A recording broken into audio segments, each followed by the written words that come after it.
What's up, guys? This is episode number 8 of Backstage Career, the podcast where we interview the people who are working behind the scenes with some of the biggest creators and entrepreneurs out there. In this episode, I talked to Josh Ordonez, who's a social media manager who's worked with people like GaryVee and the LeVar Ball family, amongst other people. And the crazy thing is that Josh worked with all of these people while he was still studying and finishing his degree in college. So here are a couple things that you're going to learn in this interview. So number one, we talk about the Instagram DM strategy that Josh used to get every single gig he ever got, managing social media accounts. Number two, we talk about what it was like working with the LeVar Ball family and with GaryVee.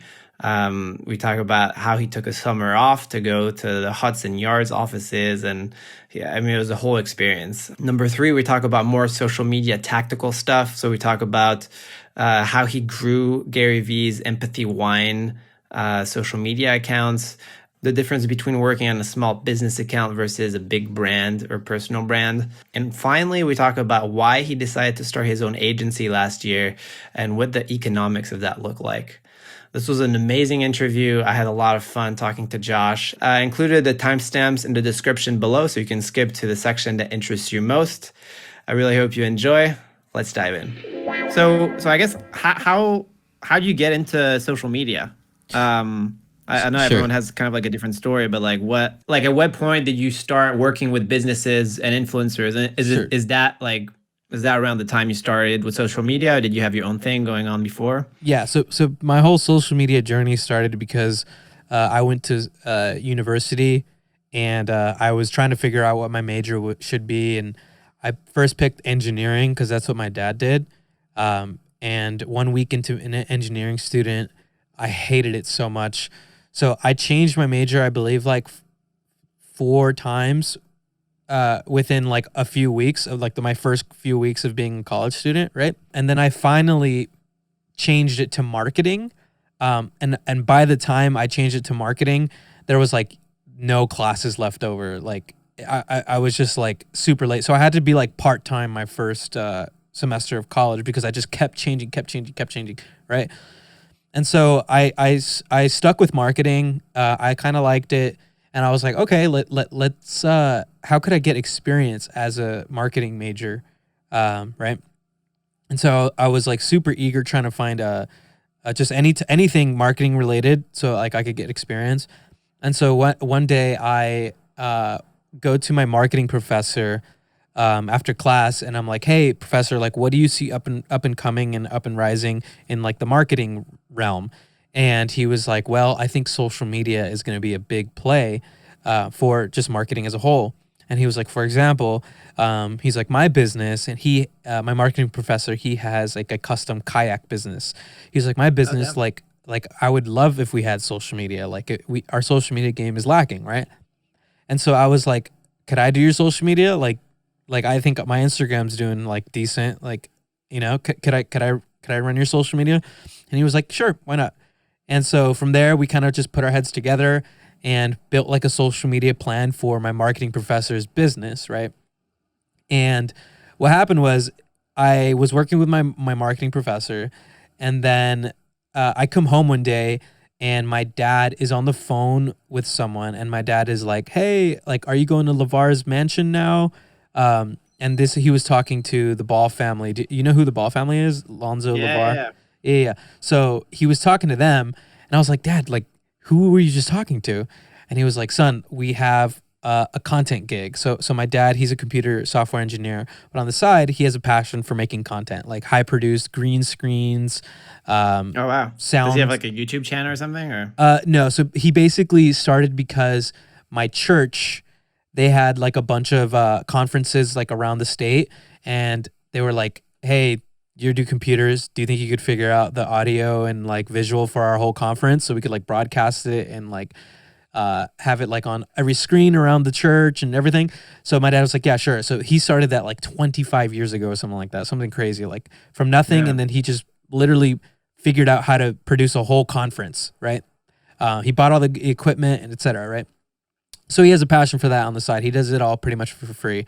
And so he DM'd, he basically, so he actually introduced me to Gary Vee um, a long Cool time ago. dad. Yeah, a long time ago. He introduced me to Gary Vee, and I remember we were watching this video about Gary called networking on Instagram. It's basically Yeah. where you DM people and you offer them value, and it could result in something awesome, right? So he did that with the Big Baller brand, and he was like, "Yo, like we would love to produce your content, etc." And so my dad is like, "Hey, we have a content gig. Like, do you want to come with us and like produce for the Ball family?" I was like, Absolutely." So I go, and at the time, I was just holding a camera for my dad and just like filming them and like having Mello read off some scripts and yeah. And so what happened was the director of business development of the junior basketball league, which is the league around Mello and Jello. Um, Yeah. she was like, "Hey, your dad told me you study marketing." And I was like, "Yeah, I'm in school for that right now." And she was like, "Okay, that's super cool. And I really liked what was on your Instagram story today." She was like, "We need that type of behind the scenes footage as the league progresses." She was like, "Do you want to like travel with us and like work with us?" And I was like, "Oh, yes, like absolutely." So from there, I was working for them for free for like about a month. And then come the first game day of the Junior Basketball Association, um, do you know who Alan Foster is? Yeah. He was like their manager or something like that, huh? Yeah, yeah. So Business now, manager. yeah. So he's also the guy that allegedly stole like $1 million from Lonzo Yeah. Ball. So that whole relationship's kind of done. But that guy was like, here's a phone, a company phone. We can't give you the logins yet. We don't trust you yet. But just like here, just post from our phone. Just do whatever you do and do it from our phone, right? And so So just free range, like just like whatever you just like just post we trust whatever. you Like enough to you post, but we don't trust you enough with the logins yet, right? So just post on our damn. phone, right? So I was posting, the content guys like with the legit cameras were taking the shots, sending them to me. I was posting all the stats, all the cool highlights. It was just basics, like basic, just post, right? Um, Mm-hmm. and so in the middle of the game of like yeah the halftime, that guy Alan Foster comes to me and is like, "Hey, whatever you're doing, like you're doing it right." And he's like, "What are you doing this summer?" And I was like, "Well, I'm hoping to be with you guys." And he goes, "All right, you got a job." And so he calls the admin lady and is like, "Hey, buy all of Josh's flights for the whole summer. He's going to be traveling with us and running the social media." And I was like, "Sweet." So like that day I go home, pack my bags for the whole summer, and I'm traveling with the whole Ball family. So that was kind of the launch of my social media career. And then from there, I really the thing that like stuck with me is I really did love social media marketing. Like I loved it, and so I just kept going and going and going, and it eventually led me to Gary Vee, right? And I ran his wine page for a while, and now what basically it's been like 3 years since I started social media, and so now what I do is I pretty much have built so much brand equity for myself as a social media marketer that now kind of my biggest issue is constantly having clients and people hitting me up asking me to run their social media accounts, right? So it's kind of resulted in like the most optimal thing for me to do is actually have my own marketing agency, my own social media marketing agency. So that's what I do now. Damn, dude, that's awesome. I want Yeah, to come back to I want to come back to the Gary V and to your sure. agency later. But first, like, how was it? Like when you got the offer to work for them for the summer with the Ball family, you must have been so hyped, right? It was like what an Absolutely. opportunity to start off with. Absolutely. What was that like? Like the summer? Can you tell us a little bit about like? Yeah. I mean, was it like what you expected it to be? Like what happened? Yeah, I mean there was nights where we were working so hard, like the people, some of the people never slept like at night. Like the people doing the biz dev. It was just one night I remember that they just never slept. They were just working the whole night. Thankfully I got like 4 hours of sleep that night, and then we woke up the Is next it because day. you're shooting during the day and then you have to edit everything and post everything at night? Is that why? Or There was just a lot. Like well, it was a brand new league, right? No one has ever ran a whole basketball league before. So there was just a lot of growing pains, and we had to figure it out. And like a lot of times things just like general logistical issues would come. We'd have to figure it out. We would have to hit up, influencers to tell them to come to the game. We'd have to hit up news publications, tell them that we're in your city having a game. It was just a ton. It was a ton. But yeah, I mean, it was super fun. And it was like an experience that like I just would never thought like I would ever do. You can only dream of having that sort of opportunity. So yeah, it definitely just was surreal for sure. Yeah. Why did that end? Was it because of the whole controversy that happened, or? Pretty much, yeah. So basically, that guy Alan Foster, he he kind of was sketchy while I was there. Like he wasn't paying a lot of the players, and he Really? wasn't paying me even the amount we agreed upon until the very last day. He finally paid me. Like it was like spur of the moment. Like literally, we were in Melo's locker. They just won the championship. There was champagne pouring on us, and he pulls out his checkbook and finally writes me a check, rips it to me, and gives it to me. So like, thankfully, like I was good, but a lot of the players, like it was a little sketchy for a lot of us. And yeah, so pretty much what happened is pretty much Alan Foster, Big Baller Brand. Once things of Alan Foster came out, like I don't know anyone that was working there now that still works for Big Baller Brand. Like it was, I think the league is the brand Big Baller Brand is literally just LeVar Ball now. Like not even the kids are Yeah. associated to it as much. Like it was just Yeah, it it's just too bad, completely man. like It's too exploded. bad because it was like it's so smart what the dad did. I mean, it's like as far as like building a brand from scratch and like just like monetizing it and just like selling the dream, it's like the typical underdog story, and like creating products around it. I don't know. Yeah. I freaking love it. Yeah. Yeah, no, I mean, I think LeVar is super brilliant. I mean, like he almost got all three of his kids in the league. And then I don't know, I think Melo is just so good. Like I don't know if you watch his like rookie highlights, but that dude is Yeah. a killer. And like LeVar is like a huge reason as to all of their successes, right? Jello may Yeah. not be in the league, but he still is, has the potential. I think he's still in the G League and like still has some overseas offers. So yeah, And just like the love him or hate him, but like the ability to draw attention, through like yeah, controversy and stuff. exactly. It's just genius. It's like Yeah, marketing he's playbook. a marketer. He's a marketer. He's a brilliant marketer. He really is. LeVar is. Yeah. Okay, so you basically it ends unfortunately, and you go back to college, right?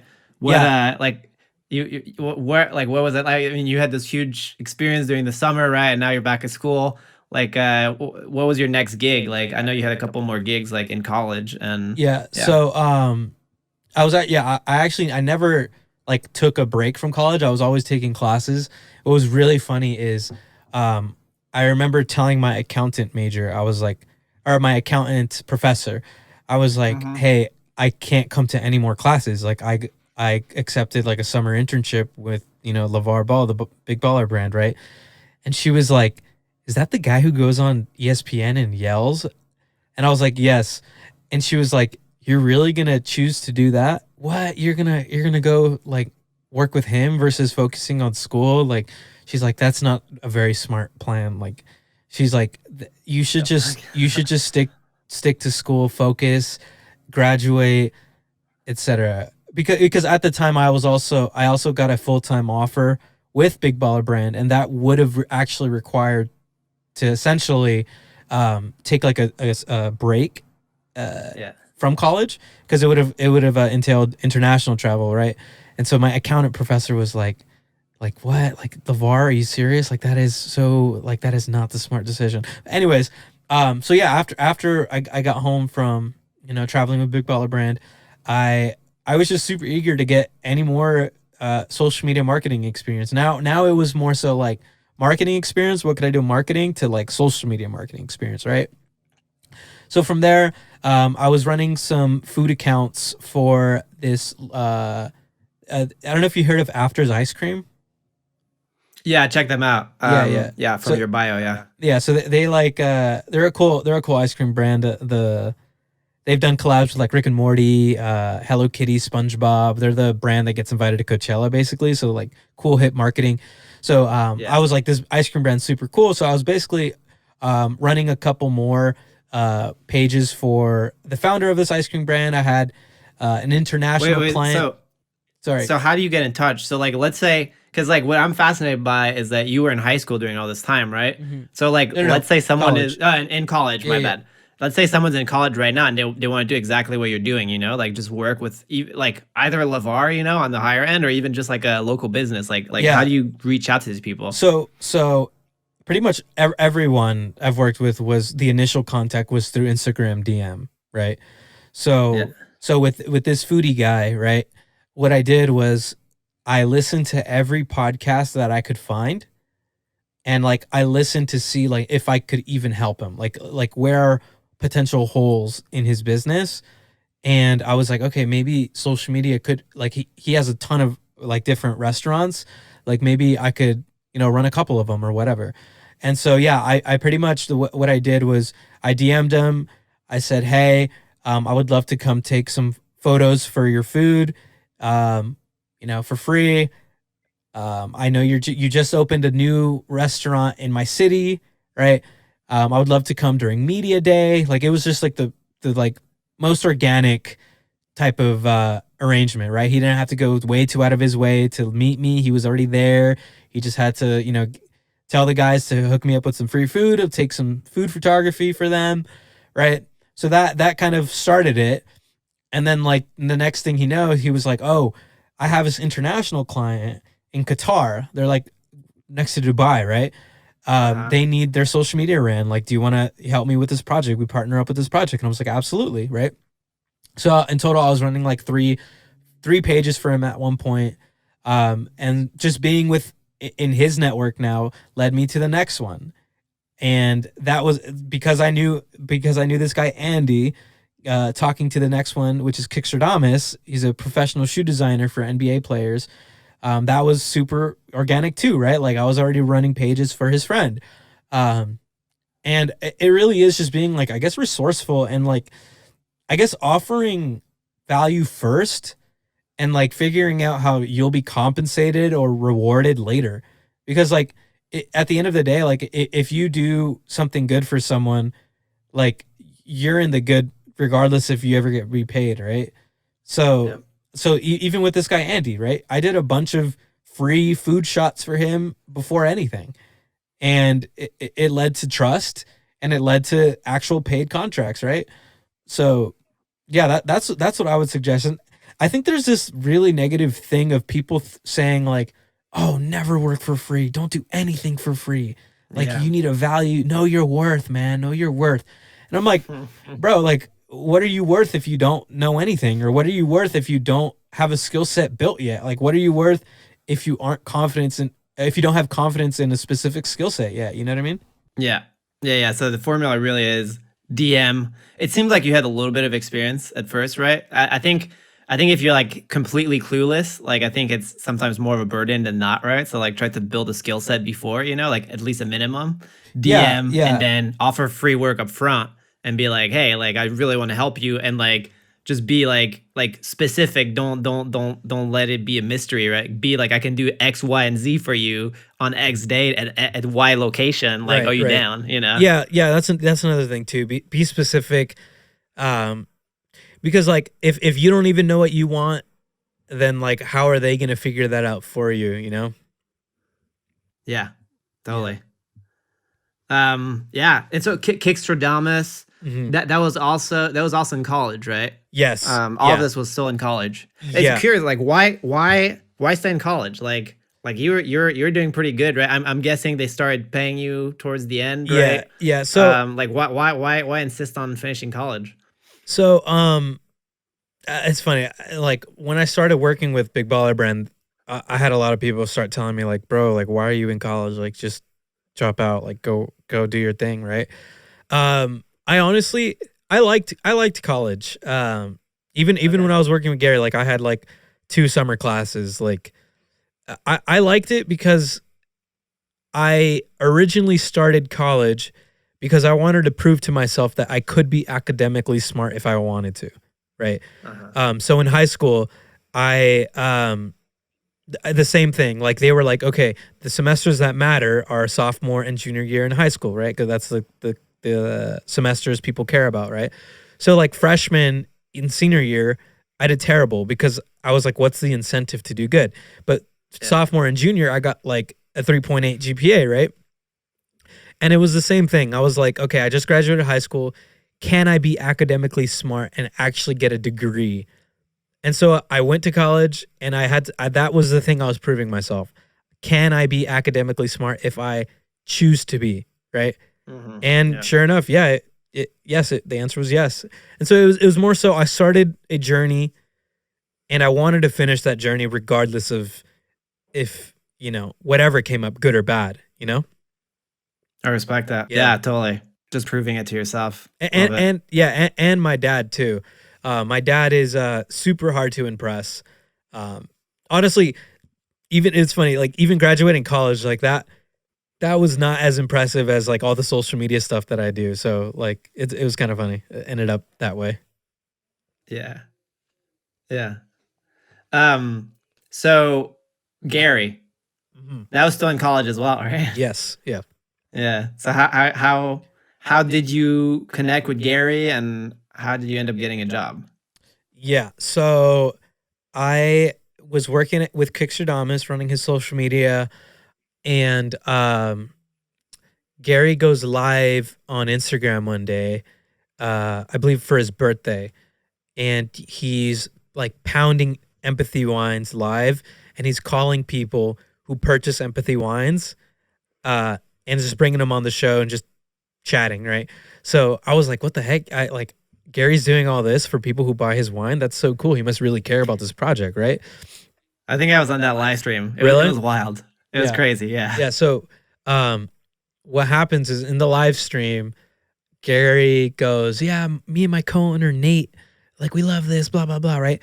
And so after the live stream, I was just like, Nate, okay." So I go to Gary's following, I type in Nate, and I find, sure enough, the co-owner of Empathy Wines, right? And I was like, okay, um, do they need help on social media? I look, I'm like, they might. So I sent him a DM, Nate, not Gary. Like if I were to send Gary a DM, that would just like be gone forever. But Nate, on the other hand, had like 2,000, 3,000 followers at the time. So I shot him a DM. I said, hey Nate, love what you guys are doing at Empathy Wines. If you guys want any social media help, let me know. This is what I do. This is who I've worked with. This is who I'm currently working with, etc. Right? So he goes, yes, send me an email. So I sent him an email. I don't get a response for like a week, right? And what I do is at the time I had a social media campaign with the Utah Jazz NBA team, right? Okay. And so I post the campaign on my social media and I post it on my story. And when I posted on my story, I tag Nate in the story, but I hid the tag so that only Nate and I know that he's in there, right? So this Smart. campaign shows up in his DM. Right after it shows up in his DM or in his inbox, I say, "Hey Nate, I just tagged you in this just so you can see what I'm currently up to. If you need any more help, like would love to chat." Right? Mm. It's social proof right there, and yeah. Right. So he goes, "Call me." And so I was in a class at the time. So I step out of class, I call him, and the conversation goes, "Hey Josh, we love what you're doing. We were wondering when can you fly to New York and help us with social media?" And I was like, "Oh, like I was like, whenever, like let's do it." And so within like a 2 week notice, I had to tell all my professors, "Hey, I'm leaving again, and I can't do my finals in person. Can I do them online? Can I do them early?" Right? And I figured it all out. They all let me do it either online or early. Damn. And I flew to New York within like 2 weeks and stayed there the whole summer. And yeah. Dude. Hell yeah. That's dope, man. Yeah. Yeah, it was similar for me with Tom. It's like It's funny, it like takes a while to happen, and then all of a sudden it's like, yo, you free next week? Are you free? You free Right. this Thursday to like fly into LA? You know? Oh, you flew in too?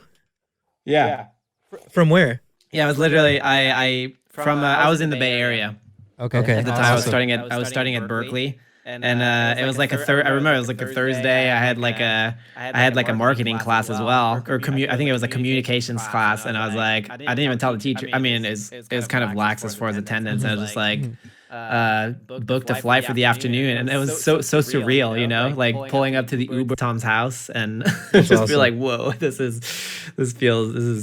Yeah, this is something else, yeah.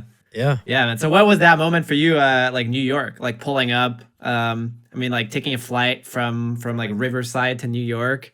I'm assuming you had never been to New York, or No, no. So I actually, um, because of COVID, it would have been my fourth year in a row going to New York. So I okay. actually would go to New York every summer, either for work or for just leisure. I love New York. Like Okay. New York's super fun to visit. So yeah, no. Yeah. When I showed up to Gary, like I was like, oh, the next summer in a row, right? So it was like every summer. It was like Gotcha. inevitable. Like I was gonna go to New York regardless if I had work or not. I was just gonna get out there. But Just a couple of weeks early, yeah. yeah, but it was cool, man. Like yeah, like finding places to live was like kind of crazy, but we made it work out. And what about like your first day, first week in the office? Um yeah, I mean that was my biggest takeaway was just sitting in his office for that day. That's the thing like I'll forever remember. Um and then yeah, the first week was fun. I think like one of my first things was like, yo, we need to get Empathy Wines verified. Why aren't we verified yet? Right? Uh-huh. And thankfully, How big was the account at the time when you took it over? I have screenshots. I think it was at like 20K followers or something like that. Okay. Um, yeah, and It was so right up your alley though, because you were doing like food stuff already, right? So it's like you had the expertise to manage it, right? not really. They literally asked me how much do you know about wine, and I said the only time I've drank wine is at a kickback because all the other drinks were taken already. That was like my response, and they were like, "Huh?" They were like, "It's okay. You'll learn. You'll learn as you go, right?" Yeah. And so You had the track record as far as managing pages. yeah, but the specific wine niche, no. Yeah. But like the Gary V niche, yeah, I knew everything about Gary's brand, right?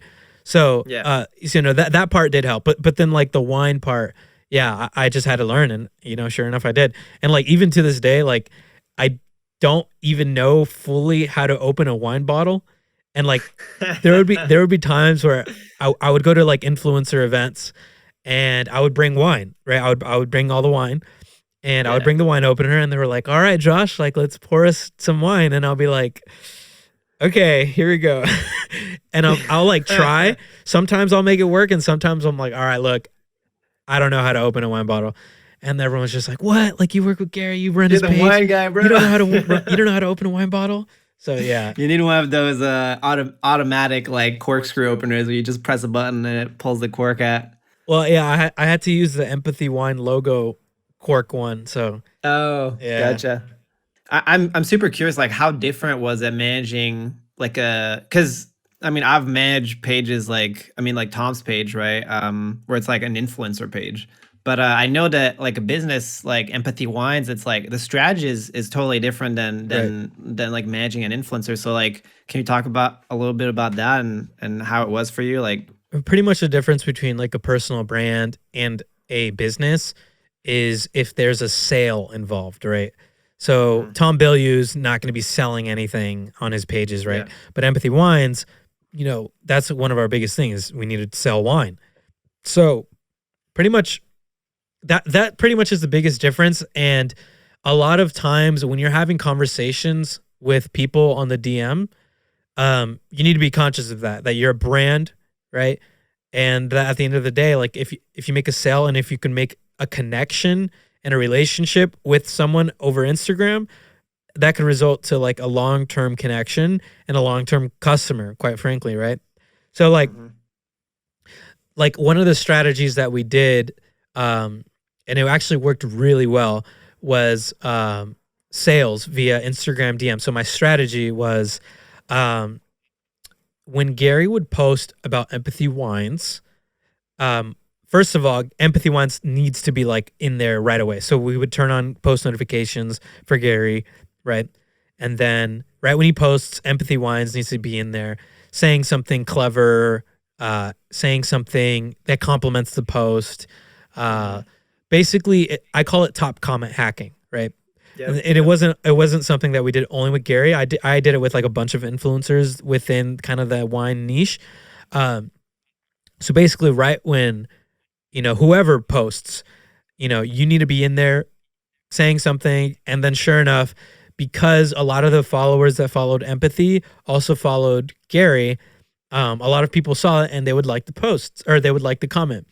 And so basically, every time Gary posts, Empathy Wines had an opportunity to be discovered by Gary's audience, right? And what we would do is we would sometimes create custom discount codes for that post, right? So the discount code was only discoverable if you were reading the comments of Gary Vee's post, right?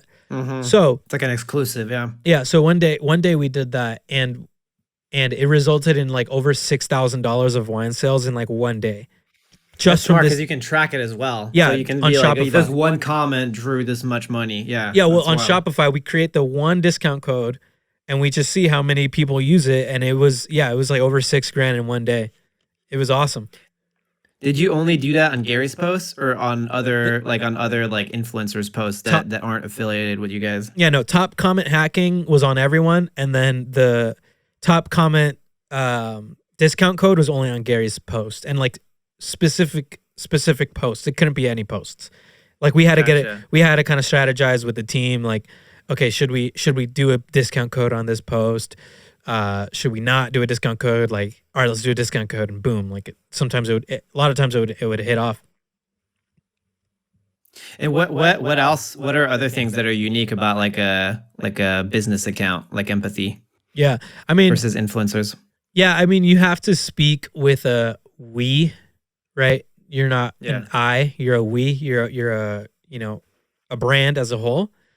And then honestly, unfortunately, Instagram kind of doesn't treat business accounts that well. So let me rephrase. So I would suggest everyone to have a business account on Instagram, but if you're an actual business selling a product, Instagram might like ruin your engagement. So like they try to get you to do paid ads pretty much often.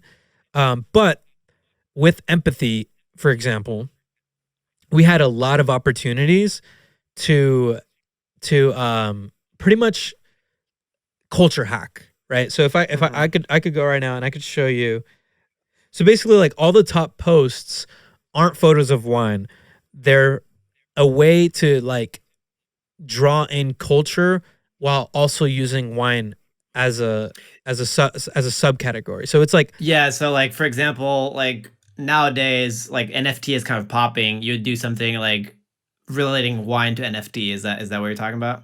Yeah. Stuff like that. So like, let me give an example. 1 second. There's a lot of examples. Okay. So this one, right? This one, we just used Gary's brand, right? We were one of the first ones in like the GaryVee world to do this thing where basically when you like, it like pops up. The double tap. Yeah. And then stuff like, so this one was a meme that I didn't even get, but this is one of the most engaged posts, right? It was like a meme that was going on like back then. Oh yeah. Yeah. I honestly like, this wasn't my idea, but it was the like one of the co-owners. Like it was like, hey, we should make this, right? And it popped off. Why? Because people want to show that they know culture. People want to show that they know memes, right? So liking is one way, but then like commenting is like, ha ha ha, like I get it, right? It's like, it's kind of selfish, like, because if we post that we're culturally in tuned, our audience is going to be like, oh yeah, I'm culturally in tune too, and I'm proving it by commenting, and I'm proving it by sharing it to my other friends to show them that I also am culturally in tuned, you know? Plus, I feel like it's more entertaining than just like product shots, right? That's probably another Yeah, reason yeah, those work so well. you have to. You can't just product shot all day. You have to figure out ways to draw culture, really. Yeah, yeah, being creative. Yep. So how big was the account when you started, and like how much did you grow it? Uh darn, I don't have the specific number. It was like 20, 30K growth. I know that. I have the Okay. yeah, I have the screenshot somewhere. I could send it to you after. But Right. Yeah, 23. That's pretty good on I mean on a business account. Those are like you said, not easy to grow. And were yeah. you guys doing any influencer stuff at all? Yeah, so influencers was one of our biggest things. Um, so basically, we would send wine to a bunch of influencers, right? But we wouldn't say, "Hey, can you post about us?" We would Mm-hmm. leave it up to them, right? So we would send wine to a bunch of people, and then the one thing that we did, which was really cool, was we hosted a when we released the white wine. We hosted a white wine launch party in New York City. So Mm-hmm. we rented out a place, and we invited a bunch of Empathy Wines, like top members, like the people who subscribe to the most subscription, right? We Gotcha. invited Okay. them all out, and then we invited like hundreds of influencers, hundreds. I remember for a day, my whole job was to DM hundreds of influencers. Like that was my all I was doing the whole day was DMing, right? Um, What was that like? Just like I love the specifics. So like it was from the Empathy One account. And yeah, what were you DMing? Were you just like, hey, like we got this party we going on, we got like this come through? party. We're launching our new white wine. Here's the information. We'll see you then. Pretty much. And were you doing the research to find these influencers, or did you guys have like a list internally, So or? yeah, so Gary has probably thousands of influencers within his network. So he has influencers for like Vayner Media, right? For doing brand deals for Vayner Media clients, as well as Mm-hmm. for like GaryVee personal brand stuff. So like Gary would send like this thing called like podcast puffs, which was like a Yeah. cereal that he made around podcasts. He would just send it to a bunch of influencers, right? Examples like that. So basically, yeah, Gary's influencer team made us a list of just wine influencers. And so we just went out and knocked all of them out, sent them all messages, invited them all to this party. And what happened was pretty much a bunch of influencers came to the party, and inevitably a bunch of influencers posted about empathy wines on their story. So that was kind of our strategy. We never was like, we need story tags. We need because there wasn't anything paid. It was more so just like the wine plus the experience and hang out with Gary V for the day or for the Yeah. night. And so yeah, but yeah, sure enough, we had a ton of impressions just from influencers from that party, right? And it launched Yeah. the release of the white wine. Yeah, that's I mean that's a huge asset having that back catalog. I remember Yeah. when we were launching comics with Tom, I was managing the comic account and just like building up a list of influencers from scratch is like it's so time consuming. And it's Mm, like especially yeah. when no one knows you, it's like Yeah, I mean it takes time, but like yeah. if once you build a relationship with an influencer, like it could be a good long lasting relationship. A lot of those influencers I've met, like I'm still connected with them, and we still chat casually. Yeah, and again, it comes back to adding value first, just sending out free stuff, and I mean, I guess starting early, right? Like starting that relationship, like a couple months before you ever need to invite them to anything, or you Sure. want them Yeah. to repost something. Yeah, Exactly. Yeah. yeah. So during this time in New York, were you like how close were you with like Gary and stuff? Where did you meet with him a couple times, or Yeah. like Yeah. was he? Yeah. No. Gary, surprisingly enough, like Vayner Media, like is his biggest focus, right? So he's in the Yeah, office pretty much often, like a lot. He's in the office a lot, but he's also not in the office a lot and traveling a lot, to be honest. But yeah, no, we had a bunch of meetings and hangouts. I don't know if you saw my page, but like on my feed, there's a couple posts with us, and then on my Instagram story, there's a few posts with us. Um, there's this one story that I have with Gary where it was like a weekday it was like 7 at night. I remember I stayed late to finish homework, and I go to the bathroom and at Vayner Media, and again it's 7 at night, and I'm like basically by myself in the office, and I hear someone, in the stall, right? And it's GaryVee. So GaryVee was in the middle of closing, I believe, closing like a Vayner Media client. I just remember him talking very highly about Vayner Media while he's like taking a shit, right? So like, so I like, unfortunately I had to eavesdrop. Like I couldn't not eavesdrop. It was literally me and him in this restroom, and he was like, selling Vayner Media at the utmost enthusiasm, right? So I was just like, wow, Gary really just has no excuses, and like maybe that is what it takes to like make it in life. Like, doesn't matter the circumstances, like you have the opportunity to be on and to grind, really. And I was just like, I just remember peeing, and I was like, dang, Gary's really about the shits. Like he really is about Literally. what he preaches. Yeah, literally. And I was just like, Dude, what the heck? Like, damn, like if Gary could do that, like maybe I got to do that too. Maybe I got to have that type of work ethic too. It's like no seconds off. Literally, It's like- he's literally like no breaks. Like even when he's taking a break, when he's taking care of business, he's also taking care of business. That's hilarious, dude. It's a hilarious story. Yeah, That's funny. that was like, I remember that will stick with me forever. What about the GaryVee team? Were you a part of that at all, or did you? I mean, how much did you interact, and what? I mean, what was the culture like? Yeah, the culture was the best. Like the culture, it was, dude. They had Wine Wednesday every Wednesday. So every Wednesday, Preach. all of Vayner Media, there's like multiple offices. They could all come to one office and just have wine after like 5 o'clock, 6 o'clock, right? You went from like never having wine to like wine every I every evening. I literally had wine every Wednesday, and I was like, we were trying a bunch of different kinds and like market research. So yeah, I mean the culture was sick. My favorite part personally was they had every type of coffee you could imagine in Vayner Media, right, in the break room. So they had cold brew on tap. They had like espresso machines. That was my favorite part because I drink coffee every day, and I just love it, right?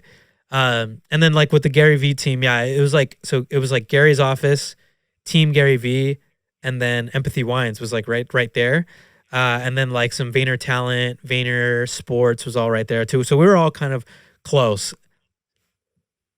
Nice. And what does the team look like? It's like, I think you can see a little bit of behind the scenes on like I think he had like a weekly V at some point, which is really interesting. But like for people that watch him, like, can you give people an idea of what the whole content team behind him looks like, just the magnitude of the thing and the different roles? Yeah, so pretty much they have a videographer following him at all times, and then they also have like in his office they have like 2 to 3 cameras in there, I believe. Gary's pretty much always mic'd up. Pretty much the second he like wakes up and goes to the office, I'm pretty sure he's being filmed from that point until like nighttime. So like, yeah, I mean the content game is ridiculous. Like D-Rock, which is one of Gary's personal videographers, he grinds. He's there. He has some late nights, editing and it's another form of inspiration. Like, dang, like you do have so many opportunities to make content, and it is such an important thing to document because you never know what can happen while you're filming, right? You never know. Did you ever want to join that team when you were there? Were you ever like at some point I'd like to join their team, or were you happy with the Empathy Wines account? Yeah, I think running Empathy Wines was like a certain level of like intimacy that like you had with Gary, because it was like really it was like to me it was the most passionate thing he was doing, like out of everything he was running, right? So it was definitely fun. Like I didn't really think like, oh, I want to transition or anything. Yeah. Gotcha. And so you were there for the summer, and then again you go back to college, right? Yes. You're like, and you were running the account like remotely. Yeah. They let you run the account remotely. How Yeah. was that like? That was cool. It definitely wasn't the same as being in the office. Um, and like being back in school, having 18 units, realizing that it was my senior year, trying to, have a bit of a social life while also, running Empathy Wines full time. It was a lot going on, but at the end of the day, it was a lot of fun. Um, and yeah.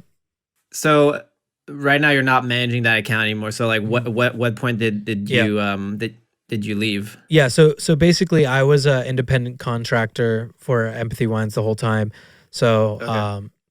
so basically, my contract was set to end right when I graduate college, because I got a full time offer from Gary, and when I graduated, the full time offer ended up being for this company he owns in L.A. It's called Green Street. I don't know if you've heard Okay. of it. They're a marketing agency for cannabis brands, right? So for Oh like yeah, yeah, weed. yeah. I've heard of it. Yeah, Yeah. so um it wasn't like I really did want to work with Gary for like a while, but working in cannabis as a social media marketer wasn't something I was very interested in. And Mhm. there's like so many regulations behind marketing cannabis, right? So the industry isn't fully there for social media. Like you can't run ads on cannabis, right? So Yeah. I don't know. I felt like if I would have done the Green Street gig, it would have kind of, it just didn't feel right, you know? Yeah, no, it makes sense. Why weren't you able to continue on the Empathy Wines account? Yeah. So by that time, my contract ended with them. And so they already had a new community manager running everything. Gotcha. Yeah. Yeah. And so that was like my whole plan was to get a full time offer. Empathy Wines was more so like a kind of temporary thing, like to begin with. Yeah. So yeah. Gotcha. Cool. Okay, and so that do you have another gig after that, or are you still in college at this point? This Yeah. is just like mind blowing to me Yeah. that all So this happened so like throughout college. It's so cool. so after that, this was in the beginning of 2020. I didn't take the offer from Gary. And so I was just like back on my like search, you know.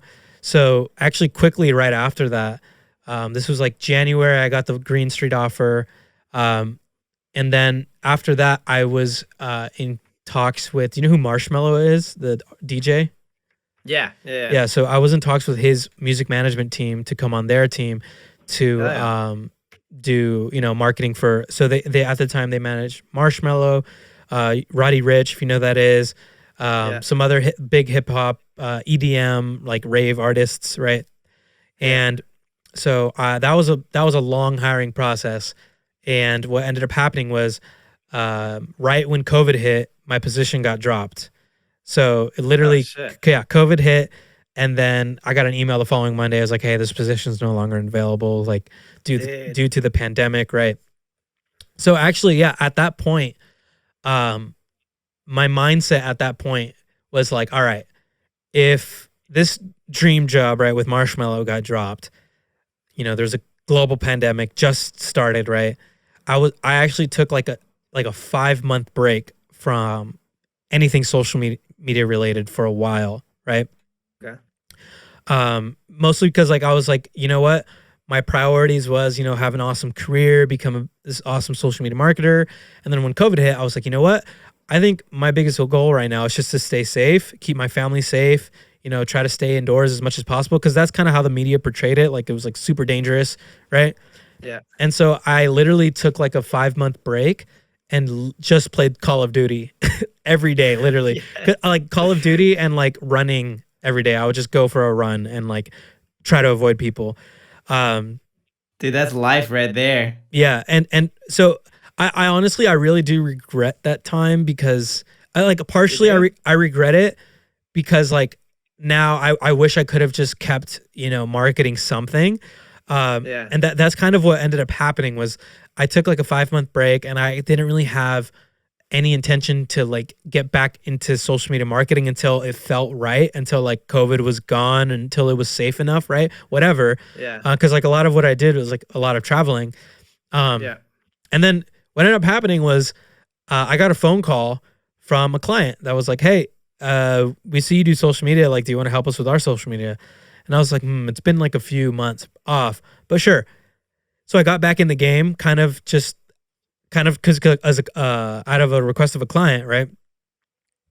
And then sorry to interrupt. Were these guys hitting you up because like they knew you through like the fact that you managed like empathy wines, or like how did these guys find you? Yeah, so they basically were in the market for getting social media marketing done, and they found me on LinkedIn.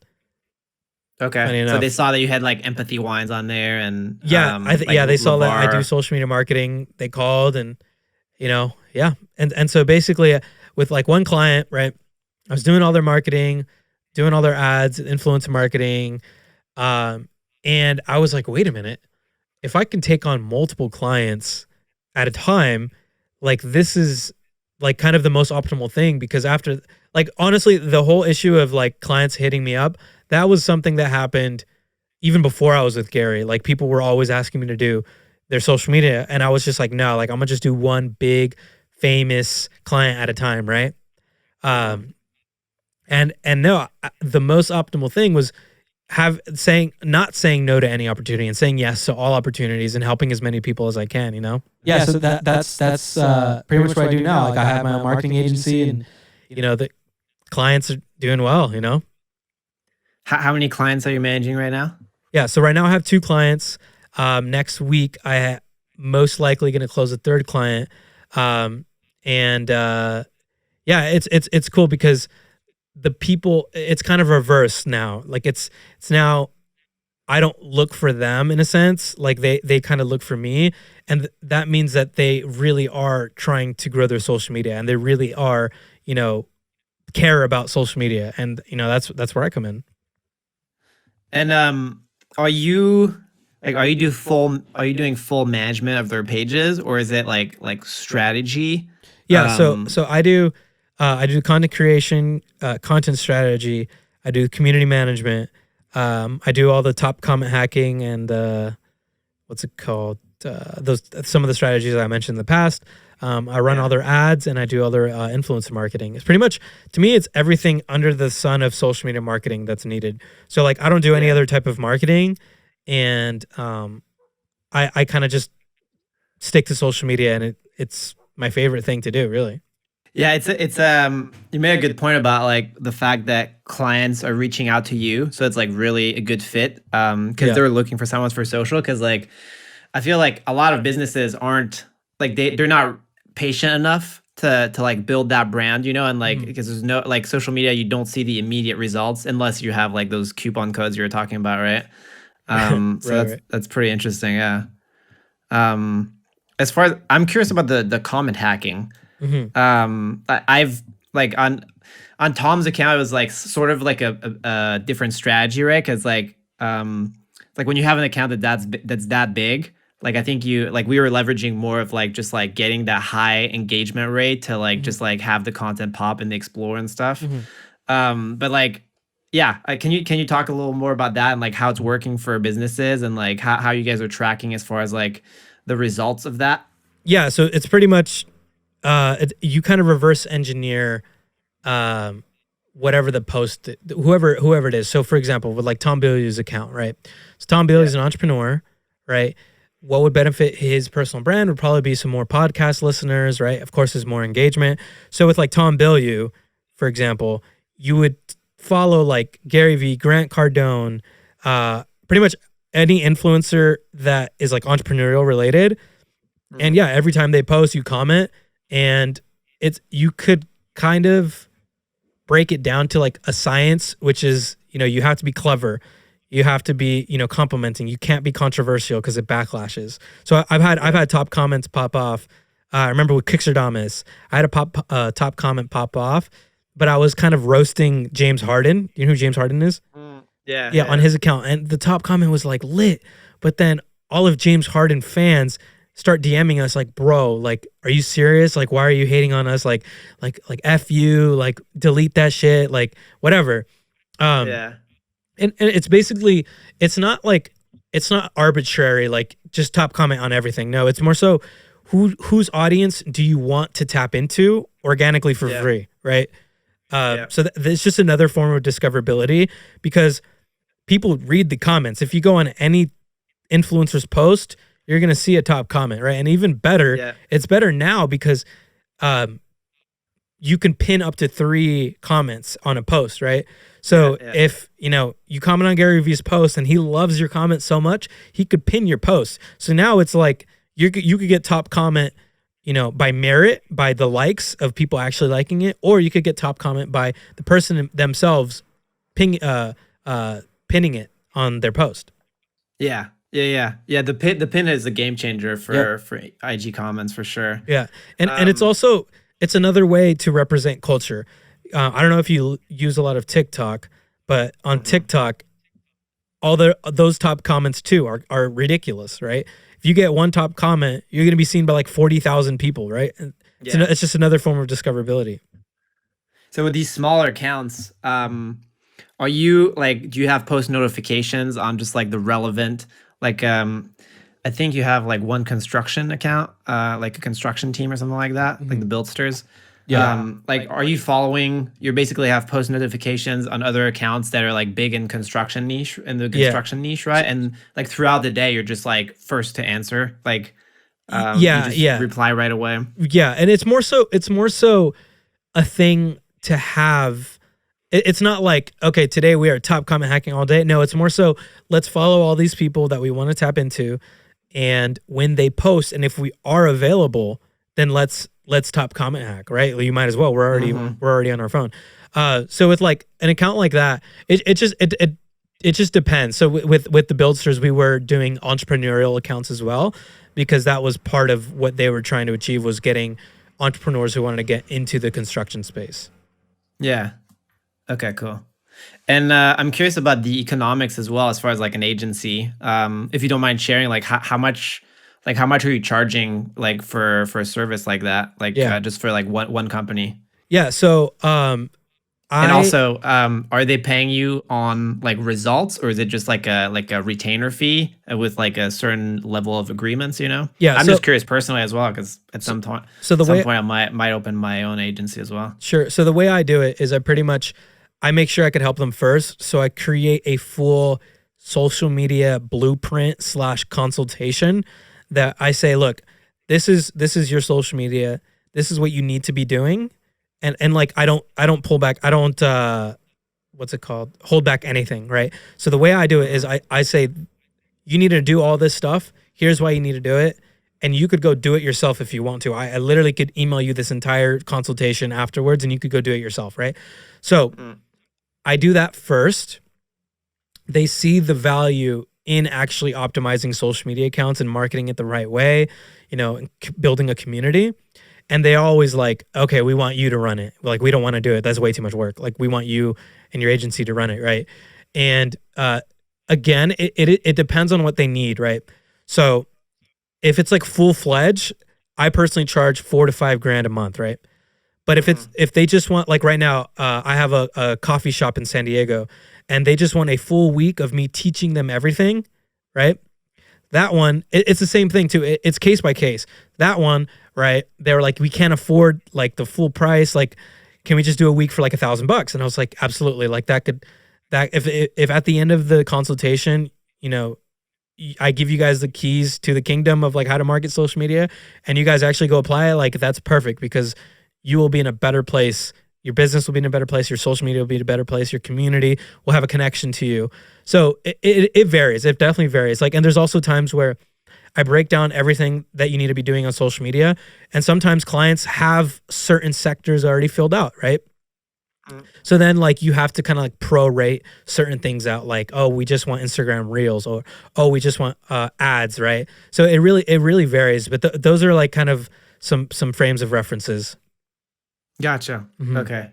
And as far as results, like how Because I could see it being a challenge where it's like, oh, people are like, oh, we can't track direct like revenue from this, but we're paying like 4 to 5 grand on this. Like, Yes. how do you sell them on that? I know people are coming to you, but like, let's say you're reaching out to someone, like, how would you sell them on the proposition? It's the same thing, bro. Like the way I do it, and I don't know any other way to do it, is help first and provide everything first, and the results is kind of no, not the results, but the pay is second, right?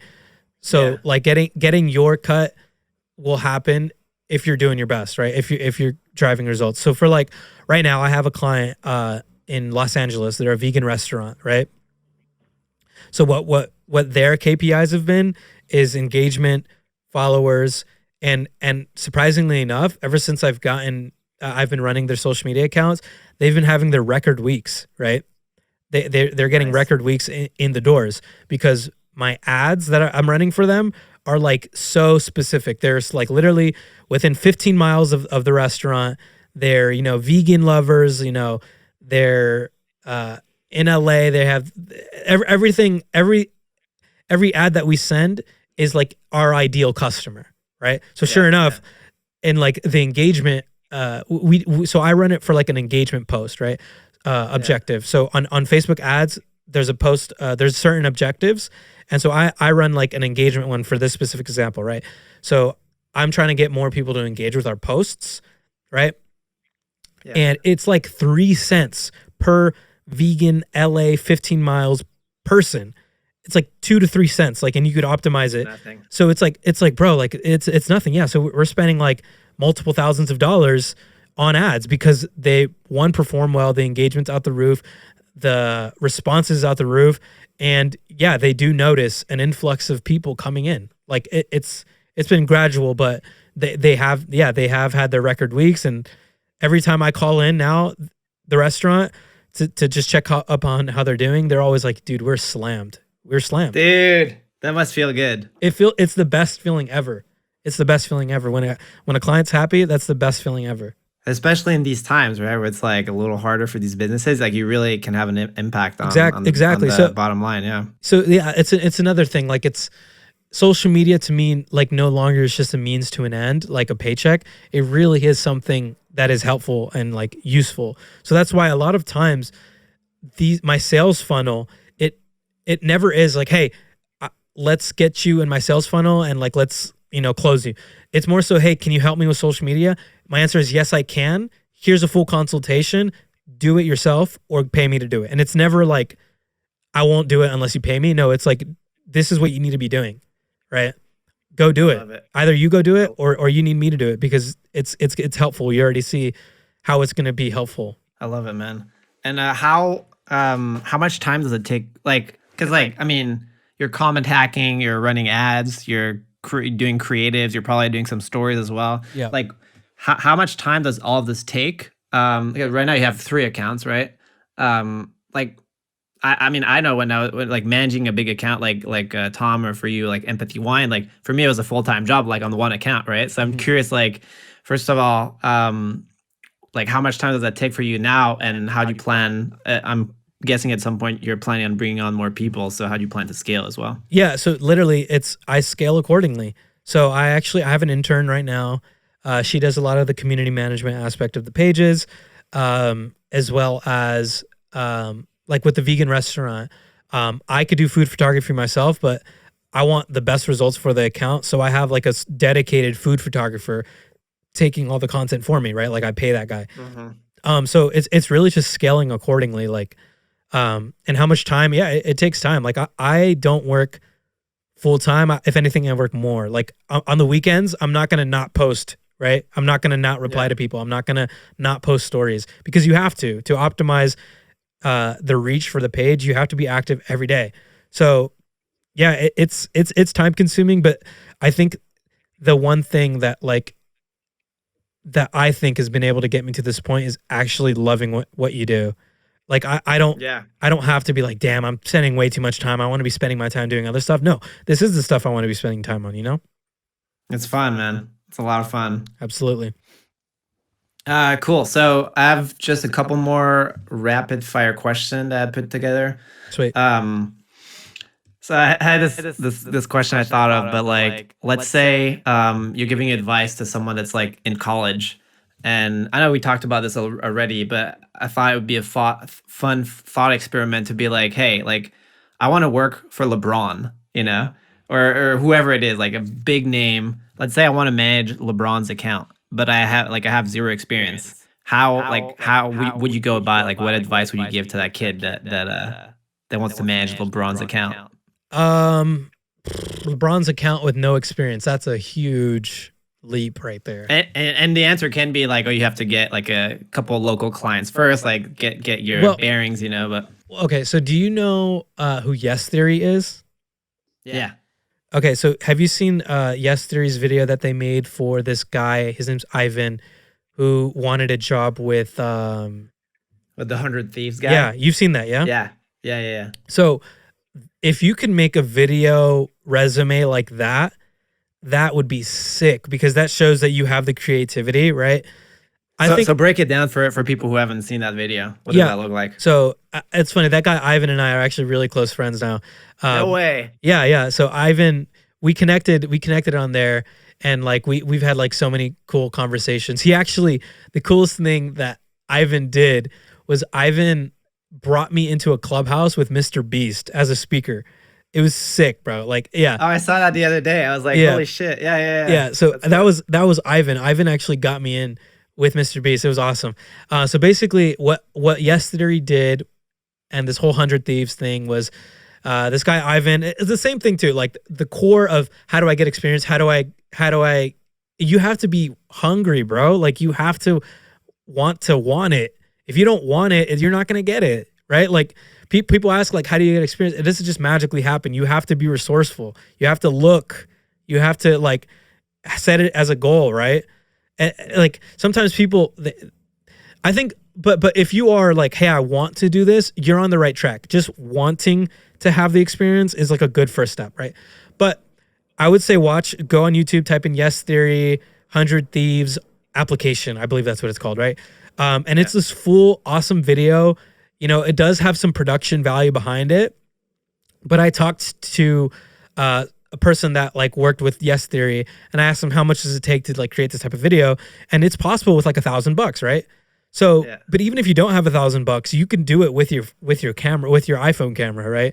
It really is just going a step above and beyond, right? Putting yourself out there, being vulnerable. Hey, I have no experience, but I'm trying to get experience, right? Like stuff like that. Yeah. Yeah. The bottom line is like standing out creatively in some way. Exactly. Right? Like Amanda was telling me last week about like how she collabed with Yes Theory, right? And like just I don't know if you've heard that story, but just like such a I know cool she has. story where I know she has, yeah. She basically wanted to do a collab as far as like a clothing collab, and she had this idea like Life Full of Color, and she basically created the entire merch. Like she went and like designed the merch, like printed the sweaters and like t-shirts, and like actually made the merch. Yes. And then she created all the commercial around it. So she like got all her friends and like made like a commercial video around it, like with the whole philosophy behind it. And then she packaged all of that, sent the box, and like kind of had them open it live as she was on Skype. And it's like at the bottom of the box is like a message. It's like, will you work with me? And something like it's like exactly that's the type of stuff you got to do. And I would recommend too, listening to every podcast of whoever that person is. Study them, right? Don't just I want to work with LeBron, I'm gonna DM him, and if it doesn't work out, it wasn't meant for me. Like study as much as you can, right? You're gonna find places where potentially they have holes in their business that you could help fill, you know? Yeah, like you gotta know them. Yeah, like another thing. Yeah. You know who Arak is? Yeah. Yeah. So like, here's a perfect example, right? He wanted to make a video with Logan Paul. What did he do? He bought Logan Paul's couches that he's been trying to sell for years, right? It's just like you got to be resourceful. You got to be creative. You got to think outside the box. And honestly, like, I don't think there's a reason to give up on it until you get like the hardest no ever. You know, if you never get a no, it's never a no, you know? I can't agree more with that. Like I think if you set your mind to it and you're just like, I'm getting a job no matter what, like you're gonna get it. Right. You know? Yeah. All right. So that's that. Let's see. I was curious, like, how are you thinking about your personal brand, um, like now versus before? Like now that you're running your agency, and Yeah. I know you were on Clubhouse the other day. I feel like like I haven't been following you for a while, but like it seems like you've been posting more recently. So just curious about that. Yeah. So my personal brand is actually, I don't do much for it, although I should, which is why like this mic, the camera, the lighting, like it's all part of my process to. I actually do want to get more content out there because not only is it businesses that ask me for social media help, but it's also my friends, right? Like they like Yeah. like I literally had a consultation call with like one of my friends that's been a musician his whole life, right? He wants to be have a career in music, right? So I think I need to start producing more content that when people have questions that I could just refer them to a video and it's up to date, you know? Um, so like I do want to start making more videos and content just to share what I know. What's up? Like YouTube stuff, Yeah. YouTube content. Yeah. Basically people tell me, hey, create a social media marketing course. I would never create a course. I would just make it for free on YouTube, pretty much. Word. Yeah. Yeah, let me know if you need any help with that. As far as like I know a couple like good people for thumbnails, or even just like if you're starting off just like strategy wise with the YouTube stuff. For sure. Yeah, that'll be sick. Where can people find you online?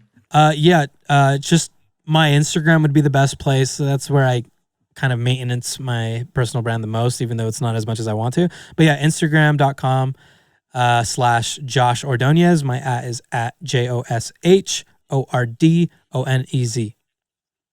Perfect. Yeah. Thank you, I have brother. that same handle across every platform. So There you have it. I hope you got something out of this interview. I'm really trying to make this as valuable as possible to you. So if you have any feedback on how I can make this better, or if you have any questions for me personally, I'll get back to you.